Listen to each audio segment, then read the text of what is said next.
Hi, அனைவருக்கும் இனிய பொங்கல் நல்வாழ்த்துக்கள். ஆத்தா ஒரு வழியா பறிச்சிட்டாங்கப்பா. முன்னாடிலாம் வந்துட்டு வாசல்ல ஒரு குழி மாதிரி வச்சிருப்பாங்க பொங்கலுக்குன்னா, அதுல நோண்டி அங்க அடுப்பு கட்டி தான் நாங்கள் வந்துட்டு பொங்கல் விடுறது பழக்கம்.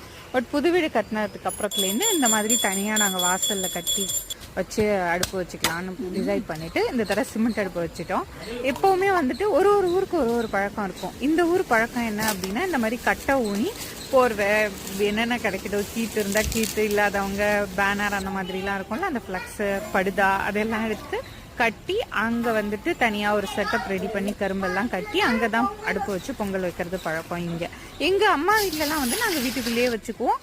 முத்தம் இருக்கும் ஓட்டு வீட்டில், அங்கே வச்சு தான் நாங்கள் பொங்கல் விடுவோம். ஸோ அந்த மாதிரி வாசலில் வச்சு எல்லாரும் பொங்கல் வச்சு ஹாப்பியாக வாசல்லையாக உட்காந்து பேசி என்ஜாய் பண்ணிவிட்டு ஆத்தாவை வச்சு ஒரு வழியாக படக்க வச்சு எல்லாருமே சக்கரை பொங்கல் சாப்பாடு எல்லாம் சாப்பிட்டுட்டு ரெஸ்ட் எடுக்க ஆரம்பிச்சிட்டோம்.